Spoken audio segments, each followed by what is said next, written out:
Hola, ¿qué onda? Hoy vamos a hablar de unas fracciones muy curiosas y no tan conocidas. Estas son las fracciones continuas o continuadas, como también se les suele llamar. Estas nos brindan otra forma de escribir los números diferente a la forma usual. Se usan fracciones encadenadas de la forma en la que se ve, donde el numerador siempre es 1 y el denominador es un entero y otra fracción.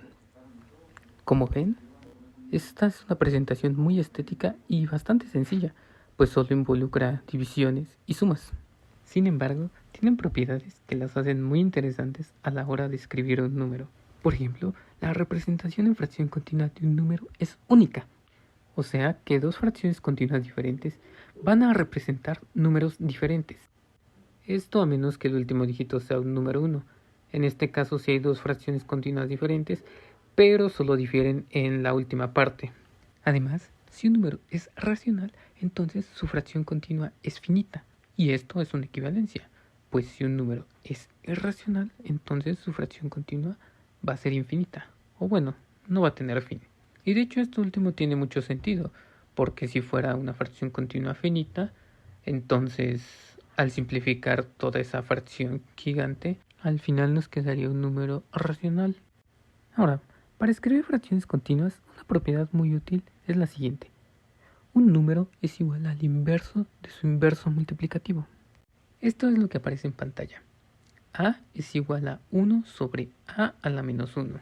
Otra propiedad que vamos a usar es que para obtener el inverso de una fracción vamos a intercambiar el numerador y el denominador.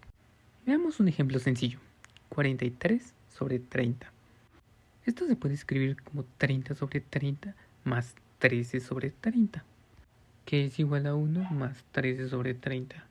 Esta última fracción la podemos escribir usando la propiedad antes mencionada y quedaría como 1 sobre 13 sobre 30 a la menos 1. Y esta última potencia es igual a 30 sobre 13, simplemente intercambiando el numerador y el denominador. Así tenemos 1 más 1 sobre 30 treceavos. Y repetimos el proceso otra vez con esta última fracción. 30 sobre 13 es igual a 2 más 4 sobre 13. Y volvemos a sacar el inverso del inverso de esta fracción, quedándonos ahora con 13 sobre 4, que es igual a 3 más un cuarto. Aquí nos detenemos, pues ya se nos acabaron las fracciones para operar y nos queda esta fracción continua de aquí. Como los numeradores siempre son 1, lo que varía son los términos de abajo, los coeficientes, y con estos basta para describir a la fracción continua. Así, la fracción continua puede ser descrita de esta manera, la cual usualmente se escribe entre corchetes. Ahora, veamos qué es lo que pasa con un número irracional. Por ejemplo, tomemos raíz de 5, que es aproximadamente 2.236 y así sigue. Tomamos la parte entera y escribimos esta raíz como 2 más 0.236 y aplicamos exactamente el mismo truco del ejemplo anterior. 1 sobre el inverso de este número.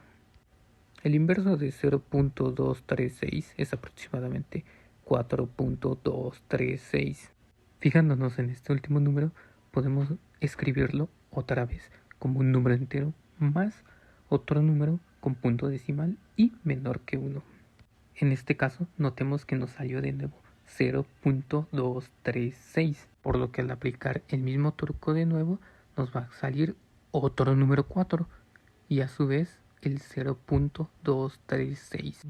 Y pues a partir de aquí nos salen puros 4, por lo que la fracción continua de nuestro número es esta, y escrita con corchetes es esta. Ponemos una línea encima del 4 para indicar que es un ciclo que se repite y se repite. De hecho, esta fracción continua tiene sentido. Si x es igual a esta fracción continua, podemos sumar 2 a ambos lados de la ecuación, con lo que tendremos en la fracción continua de la derecha puro 4. Ahora, aquí notemos que el denominador de la primera fracción es exactamente igual a todo lo de la derecha, al lado del signo de igualdad. Y esto último es igual a x más 2, por lo que podemos hacer una sustitución mañosita y escribir la ecuación de esta manera. Resolviendo esta ecuación nos da que x es igual a raíz de 5. ¿Cómo? Pues arrestemos 4 a ambos lados de la ecuación.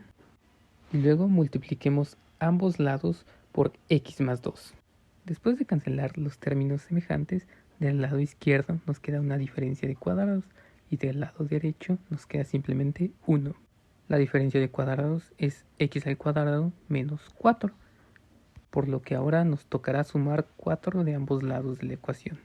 Y con esto nos queda que x al cuadrado es igual a 1 más 4, que es 5, por lo que x es igual a raíz de 5. Oye, pero ¿la solución negativa qué? Bueno, esa no se considera. ¿Por qué? Porque al tomar la fracción continua solo estábamos considerando términos positivos. Y no es posible que si solo estamos operando con divisiones y sumas de números positivos nos vaya a dar un número negativo. De hecho, esto se puede comprobar con la calculadora. Metiendo términos de la fracción continua se irá acercando a raíz de 5 y no a su contraparte negativa. Pero esto nos lleva a otra pregunta. ¿Qué es exactamente una fracción continua? Porque sabemos que no podemos operar indefinidamente hasta infinito. Bueno, pues sí, estrictamente hablando, una fracción continua define una sucesión. En esta, cada término está formado por la fracción continua truncada hasta un término an. Si simplificamos esta fracción, nos quedaría un Pn sobre Qn. Estas fracciones resultantes se llaman convergentes porque precisamente van convergiendo al número de la fracción continua. Esto último conforme se va tomando un n cada vez más grande. Pero la sucesión Sn definida por una fracción continua tiene otra propiedad interesante. En ella los términos pares van acercándose por debajo y van creciendo acercándose al número x. En cambio, los términos impares de esta sucesión van acercándose por arriba, siendo cada vez más pequeños y de igual forma acercándose a este número x. De esta forma, los términos de la sucesión van alternándose. Y no solo eso, sino que las fracciones continuas nos ofrecen la mejor aproximación racional de un número irracional, dependiendo del denominador. ¿Qué quiere decir esto? Que si tenemos otro número racional que es mejor aproximación que el número racional que nos dio la fracción continua, entonces es porque el denominador de esta mejor aproximación es mayor que el del número que nos dio nuestra fracción continua. En otras palabras, nuestro convergente Pn sobre Qn es mejor aproximación a x que cualquier otra fracción con denominador menor o igual que Qn. Pero ahora veamos otras fracciones continuas. Por ejemplo, aquí está la de pi. Como ven, no tiene ningún ciclo ni ningún otro patrón aparente. También sabemos que es infinita, o sea, no tiene ningún fin, porque sabemos que pi es irracional. Esta es la fracción continua de e. Aquí observamos que si bien no tiene un ciclo, sí tiene una estructura, pues digámosle, peculiar, ya que los números sí tienen cierto patrón que se puede escribir de esta forma. Phi, o el número de oro, tiene la fracción continua infinita más simple, pues son puros unos. Otra fracción continua simple es raíz de 2. De hecho, para cualquier sucesor de un cuadrado perfecto, esto es n al cuadrado más 1, su raíz está dada por esta fracción continua. Aquí ya habíamos visto anteriormente raíz de 5, que también cumple este patrón, y ahorita raíz de 2 también lo cumple. Johann Lambert, la verdad no sé cómo se pronuncia su nombre, probó por vez primera que pi es irracional, y para hacerlo se basó en fracciones continuas. Primero probando que tangente de x es una fracción continua para cualquier número racional, y dado que tangente de pi es 1, entonces pi no puede ser racional. Otra aplicación que tienen las fracciones continuas es para encontrar soluciones enteras a la ecuación de Pell. Las ecuaciones de Pell son ecuaciones de la forma x al cuadrado más ny al cuadrado es igual a 1. La cuestión está en hallar soluciones enteras para x y para y. Bueno, pues usando los convergentes de la fracción continua de raíz de n podemos hallar una solución a esta ecuación. Pero no solo eso, sino que ya teniendo esta solución podemos hallar infinitas soluciones enteras a esta misma ecuación. Ampliando el concepto de fracciones continuas, se pueden generalizar usando cualquier número en el numerador, no necesariamente 1. De esta forma, hay secuencias para an, pero también para bn, que serían los números en el numerador. Estas fracciones se llaman fracciones continuas generalizadas y las que usamos anteriormente se llaman fracciones continuas simples. Las fracciones continuas generalizadas traen uno que otro inconveniente. Por ejemplo, se pierde la representación única y números simples como el 2 pueden tener unas fracciones continuas infinitas. Sin embargo, con estas fracciones sí se puede escribir pi de una forma más bonita, como son las siguientes.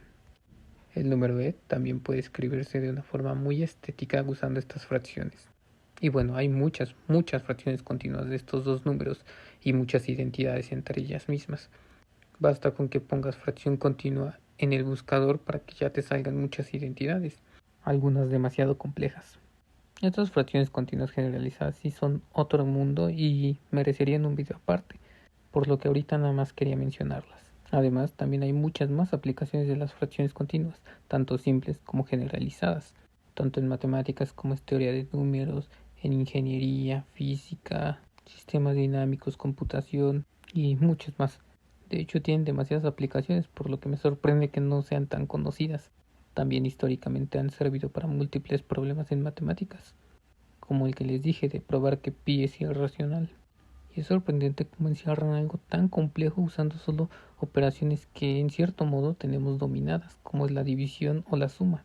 Pero yo aquí dejaré este video porque no quiero igual extenderme demasiado. Te agradezco 10 veces si llegaste hasta acá y aún más si te gustó el tema. Por el momento te deseo buena suerte y hasta la próxima, carnal. Adiós.